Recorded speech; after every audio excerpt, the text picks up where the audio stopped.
माननीय प्रधानमंत्री जी ने ये नैतिक साहस दिखाया, हमारी पार्टी ने ये नैतिक साहस दिखाया।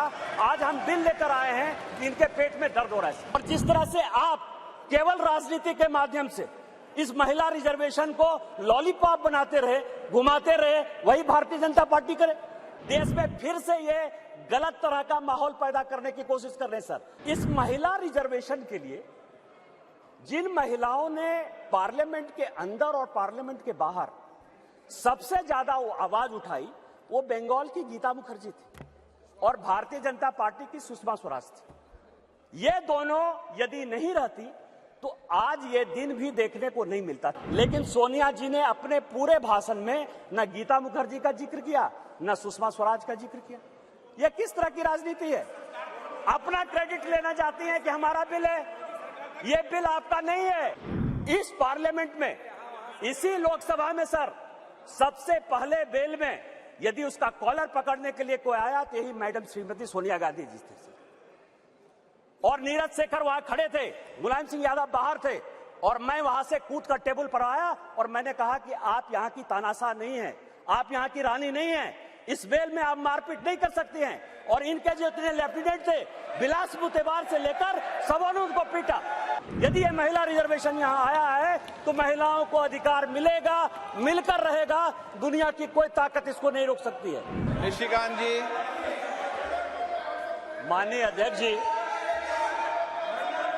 माननीय अध्यक्ष जी, कांग्रेस या उसके समर्थक दल किस तरह से लोकतंत्र का गला घोटते हैं वो मैं उदाहरण हूं।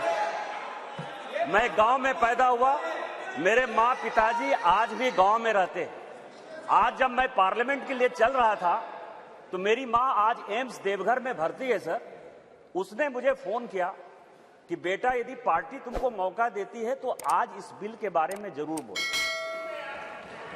और इसीलिए कहा उसने कि जो महिला है सर, आज यदि सारे पुरुष यहां मौजूद हैं उसका कारण महिला है। यदि महिला नहीं होती तो पुरुष का कोई एग्जिस्टेंस नहीं होता।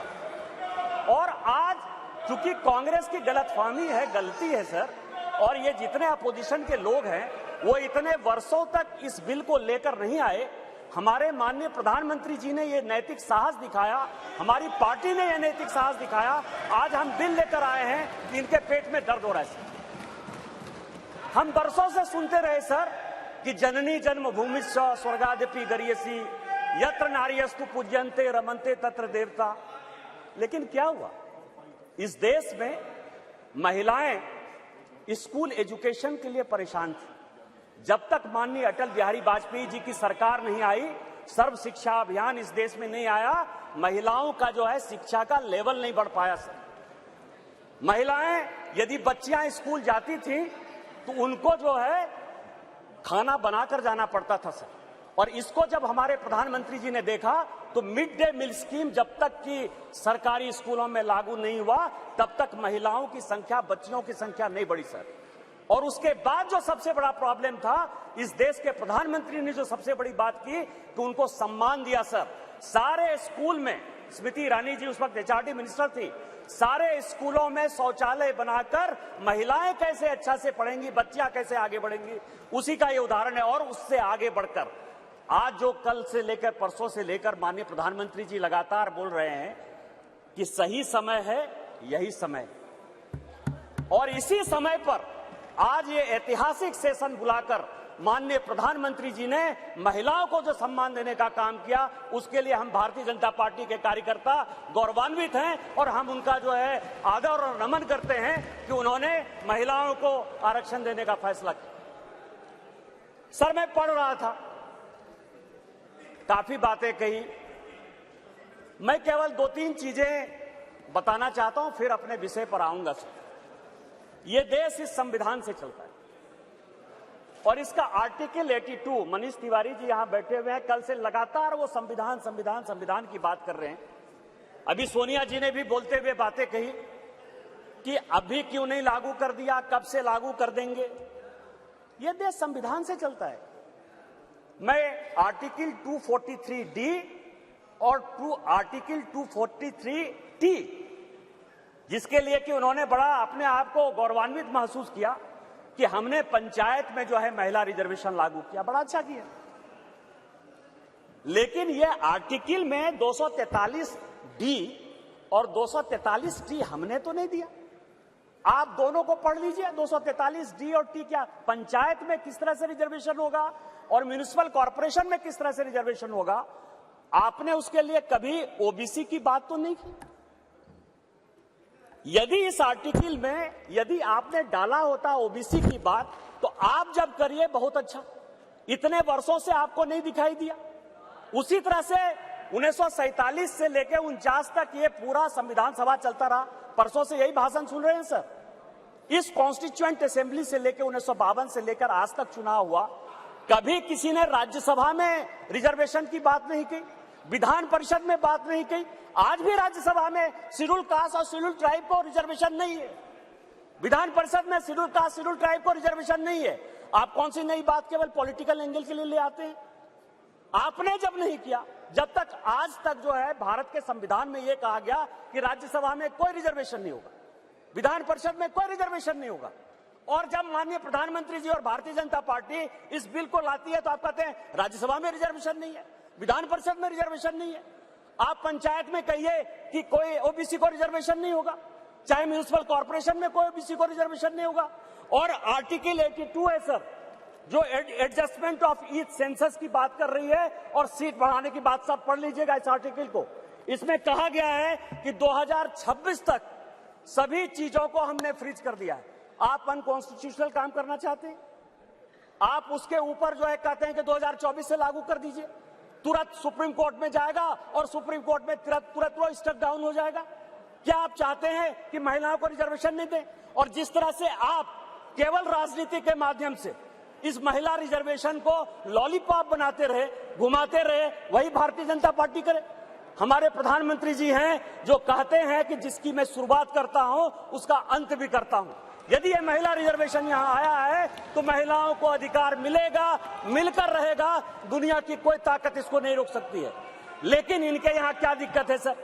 इनके यहां सबसे बड़ी दिक्कत है, और अभी जितने स्पीकर बोलने वाले हैं सर, वो स्पीकर 2026 में ये आर्टिकल 82 पढ़िए, संविधान को जो है पढ़िए, जो संविधान में लिखा हुआ है कि सेंसस होगा, सेंसस के बाद डिलिमिटेशन होगा और डिलिमिटेशन के बाद जो है हम उसको लागू करेंगे। और ये आर्टिकल 82 कह रहा है, ये 82 कह रहा है सर पूरे देश दुनिया में कोरोना के कारण लोग मरे, माननीय प्रधानमंत्री जी के कारण आज 140 करोड़ लोग बच गए। इस पार्लियामेंट को चलाने में आप जैसे लोगों को क्या समस्या होगी सर? लोकसभा, राज्यसभा, लॉबी, सभी जगह सांसद बैठकर कानून पास करते रहे। भाई मरता था तो भाई का लाश जलाने के लिए कोई नहीं जाता था, पिता मरते थे तो पिता का लाश जलाने के लिए बेटा नहीं जाता था। उस कोरोना से बचकर हम आए हैं 2 साल के बाद। आपका तो आपने क्यों नहीं कराया? आपने क्यों नहीं कराया? कितने लोग थे जो रोड पर घूम रहे थे, कितने लोग थे जो खाना खिला रहे थे, सारे जगह के ट्रेन बंद थे, सारे जगह की सब स्थितियां बंद थी। भागलपुर पूरा जो है भारत जो है किस तरह के विकट परिस्थिति में था सर। माननीय प्रधानमंत्री जी 140 करोड़ लोगों को बचा के लाए हैं, और सेंसस जो संवैधानिक चीज है उसको जब हम लागू करेंगे तो ये लागू होगा। आज आप कह रहे हो क्यों नहीं लागू किए? देश में फिर से ये गलत तरह का माहौल पैदा करने की कोशिश कर रहे हैं सर। 2020 और 21 के माहौल के बाद, कोरोना के बाद कैसे सेंसस लागू हो सकता था, कैसे सेंसस हो सकता था? और माननीय गृह मंत्री जी बैठे हैं, हमेशा कहते हैं कि मैं कोई गैर संवैधानिक काम नहीं करूंगा, कोई असंवैधानिक काम नहीं करूंगा। यदि सेंसस होना है तो उसका भी डेट घोषित होगा, सेंसस होगा, डिलिमिटेशन होगा और महिलाओं को रिजर्वेशन मिलेगा। यही तो इस बिल में है 334 से, जिसके बारे में कि माननीय कानून मंत्री जी कह रहे थे सर। लेकिन क्या समस्या है कि ये अपने जो 26 पार्टियों का एक जो घमंडिया गठबंधन बनाया है सर, इंडी अलायंस, उसके सारे नेताओं का मैं भाषण पढ़ रहा था। आज सोनिया जी जब बोल रही थी तो मुझे लग रहा था कि वो राजनीति से ऊपर उठकर बोलेंगी, क्योंकि वो अपोजिशन की आवाज थी। मैं उनका सम्मान करता हूं सर। इस महिला रिजर्वेशन के लिए जिन महिलाओं ने पार्लियामेंट के अंदर और पार्लियामेंट के बाहर सबसे ज्यादा आवाज उठाई वो बंगाल की गीता मुखर्जी थी और भारतीय जनता पार्टी की सुषमा स्वराज थी। ये दोनों यदि नहीं रहती तो आज ये दिन भी देखने को नहीं मिलता। 33% यदि रिजर्वेशन लोकसभा और विधानसभा में यदि लागू होने वाला है और माननीय प्रधानमंत्री जी लेकर आए हैं इन दो महिलाओं का, लेकिन सोनिया जी ने अपने पूरे भाषण में न गीता मुखर्जी का जिक्र किया न सुषमा स्वराज का जिक्र किया। यह किस तरह की राजनीति है? अपना क्रेडिट लेना चाहती हैं कि हमारा बिल है। ये बिल आपका नहीं है। आप जो बिल लेकर आए वो गलत बिल है और यदि इसके लिए किसी ने आंदोलन किया तो वो गीता मुखर्जी है, वो सुषमा स्वराज है। आपने ये नहीं बोलकर इस महिला बिल में भी राजनीति करने की कोशिश की और आज का पूरा क्रेडिट जो जीता वो सिकंदर, जो गोल मारता है, यहाँ बंगाल के लोग बैठे हुए हैं, जो गोल मारता है उसी के नाम से गोल मारा जाता है। माननीय प्रधानमंत्री जी गोल मारने को तैयार हैं। ये भारतीय जनता पार्टी का बिल है और ये माननीय प्रधानमंत्री जी का बिल है, आपको ये मानना पड़ेगा। दूसरा सवाल है कि इनके जो अपोजिशन के लोग हैं सर, जो 26 पार्टियों का इंडी गठबंधन बना है, इसमें आप समझिए इनकी भावना कैसे है, महिलाओं के बारे में ये कैसा सोचते हैं। ये सोचते हैं, अब नहीं रहे, इसी सदन के सदस्य थे, राज्यसभा के भी सदस्य थे, इनके पार्टी के बड़े नेता थे अपोजिशन के, वो कहते हैं कि परकटी महिलाएं आ जाएंगी। क्या महिलाओं के लिए इस तरह की बातें होनी चाहिए? दूसरी बात जो है, ये दूसरे नेता जो है 2011 में मैं अध्यक्ष जी आपको दो कहानी बताना चाहता हूं और ये वर्षों से मेरे मन में था। इस पार्लियामेंट में 2 बार संजोग से मैं 2009 में सांसद बनकर आया, अनुराग ठाकुर जी से लेकर राजनाथ जी सबों के साथ काम करने का मौका मिला सर।